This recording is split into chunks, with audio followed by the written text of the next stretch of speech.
TMC के 58 विधायक टूट सकते हैं। 18 सांसद टूटने के लिए तैयार बैठे हैं और पार्टी पदाधिकारियों पर अंडे फेंके जा रहे हैं। वो राज्य में अलग अलग जगह पर पीटे जा रहे हैं।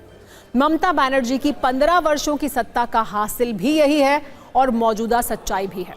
सत्ता में हमने ममता बनर्जी की पार्टी पर आए संकट काल पर एक विस्तृत कुंजी तैयार की है, जिसमें इन तीनों पॉइंटर्स को हम विस्तार से समझाएंगे। सबसे पहले बात टूट राउंड 2 की आहट की। विधायक दल में बगावत के बाद अब ममता बनर्जी के सांसद बगावत कर सकते हैं। सूत्रों के मुताबिक बंगाल के टीएमसी विधायकों की तर्ज पर आने वाले कुछ दिनों में टीएमसी के लोकसभा सांसदों का भी एक नया ग्रुप बन सकता है। टीएमसी की एक वरिष्ठ सांसद इसकी अगुवाई कर सकती हैं। ये खुद को पार्टी में दरकिनार किए जाने से नाराज हैं। ऐसा दावा किया जा रहा है कि अभिषेक बनर्जी के व्यवहार की वजह से वो अपनी ही पार्टी से नाराज हैं। दावा यह भी है कि 4 मई के नतीजे आने के बाद से ही टीएमसी के कुछ सांसद बीजेपी के संपर्क में हैं। इस सब के बीच सूत्रों से खबर यह है कि टीएमसी के बागी सांसद अगले हफ्ते लोकसभा स्पीकर से मिल सकते हैं। इस मुलाकात में वो अभिषेक बनर्जी को संसदीय दल के नेता पद से हटाने की मांग कर सकते हैं। 7 जून यानी रविवार को कोलकाता में बागी सांसदों की बैठक होगी, जिसकी अध्यक्षता काकोली घोष करेंगी। इसके अगले दिन 8 जून को कुछ सांसद दिल्ली में स्पीकर से मिलकर काकोली घोष को नया नेता बनाने की मांग कर सकते हैं। इसी दिन दिल्ली में इंडिया गठबंधन की बैठक भी है, जिसमें ममता बनर्जी के मौजूद रहने की संभावना है। लोकसभा में तृणमूल के फिलहाल 28 सांसद हैं। बाकी गुट 22 सांसदों को अपने साथ लाने की कोशिश में है। दल बदल कानून के तहत गुट बदलने के लिए 28 में से कम 19 सांसदों का समर्थन जरूरी होगा। हालांकि सूत्रों का यह भी कहना है कि टीएमसी के राज्यसभा दल में किसी तरह की टूट की गुंजाइश नहीं है। इसकी वजह यह है कि टीएमसी के अधिकतर राज्यसभा सांसद ममता बनर्जी के प्रति वफादार हैं, जो ममता बनर्जी के खिलाफ शायद ही जाएं। राज्यसभा में टीएमसी के 13 सांसद हैं। सूत्रों से यह भी खबर है कि सीएम शुभेंदु अधिकारी 8 जून को दिल्ली जा सकते हैं। इसी दिन काकोली घोष दास्तीदार के नेतृत्व में तृणमूल कांग्रेस के 18 सांसदों का एक समूह भी दिल्ली पहुंचेगा। यह समूह लोकसभा स्पीकर ओम बिरला के अलावा बीजेपी के कुछ वरिष्ठ नेताओं से मुलाकात कर सकता है। सूत्रों के अनुसार सांसद केंद्रीय एजेंसियों की कार्रवाई या संभावित गिरफ्तारी की आशंका के बीच संसदीय संरक्षण की मांग उठा सकते हैं।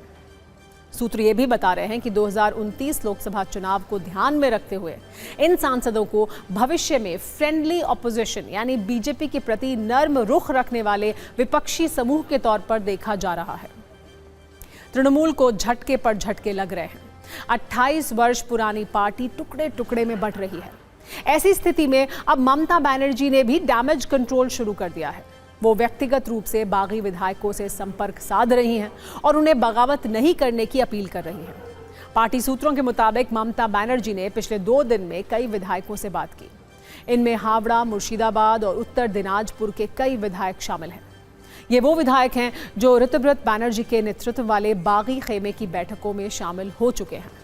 हालांकि इस कोशिश का ममता बनर्जी को बहुत फायदा होता हुआ नहीं दिख रहा है, क्योंकि आज कालीघाट में ममता बनर्जी ने जो बैठक बुलाई थी उसमें सिर्फ 6 सांसद पहुंचे, जिसमें से एक सांसद उनके भतीजे अभिषेक बनर्जी थे और 8 विधायकों के पहुंचने की बात भी कही गई।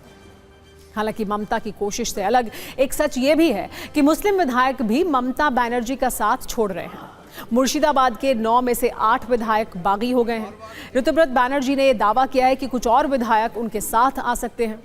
हालांकि उन्होंने पार्टी बनाने की संभावना से इनकार कर दिया है।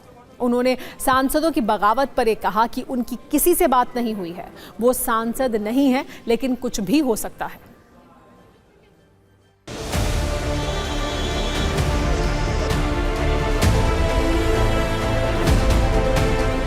जहां तक हमारे आंकड़ा का सवाल है, वो आंकड़ा बढ़ता जाएगा। अगर दीदी बुलाती है तो आप लोगों को भी मालूम पड़ेगा, हम लोगों को भी मालूम पड़ेगा। तो जैसे ऐसा कुछ मालूम होगा, हम लोग तुरंत हमारा बात बता देंगे। पिछले 7 दिन में कोई सांसद से मेरा बात नहीं हुआ, तो ऐसा कोई जानकारी मेरे पास है नहीं और मैं अभी सांसद भी नहीं हूँ। तो सांसद लोग क्या करेंगे मैं कैसे बोलूँगा, मगर मैं आपको मालूम है, मैं सब समय बोलता हूँ कि मैं आज ही के लिए जीता हूँ, तो कल क्या होगा कोई बोल नहीं पाएगा। इंतजार कीजिए, कल बहुत सारे कुछ हो सकते हैं। ये ड्रामा चलेगा टीएमसी का कुछ दिन, देखते रहे क्या होता है। पार्टी ही खत्म हो जाएगा और जितना जल्दी खत्म हो जाए उतना ही अच्छा है। 1 पॉइंट फॉर्मूला है भारतीय जनता पार्टी का कि वहां किस तरीके से वो टीएमसी को तोड़ें, काफी कुछ सफल रहे, ममता जी को कमजोर करें, उनके खिलाफ कुप्रचार, दुष्प्रचार और रिपोर्ट लिखाएं, वही कर रहे हैं। उन्हें वहां की जनता की भलाई के लिए कदम नहीं उठाना, उन्हें टीएमसी को पूरी तरह अटैक करना है। कोई पार्टी बना नहीं है, तृणमूल कांग्रेस का लेजिस्लेटिव जो ग्रुप है उस ग्रुप को प्रिंसिपल ऑपोजिशन का स्टेटस मिला है। ये घरेलू मामला है। तृणमूल कांग्रेस तो पार्टी बना था एक पार्टी को तोड़ करके, और सत्ता पे आने का बाद सारे पॉलिटिकल पार्टी को इन्होंने तोड़ा। इसका काम ही है तोड़ना, जोड़ना नहीं, तो टूटेगा ही। दीदी के ऊपर सबका रिस्पेक्ट है, इसमें कोई प्रॉब्लम की बात नहीं है। अब सीआईडी का जांच चल रहा है एक प्रोसेस के ऊपर, और फ्लोर चलाने के लिए आपको सरकार चाहिए, विपक्ष भी चाहिए। तो विपक्ष अगर नहीं रहा वहां पे तो क्या होता?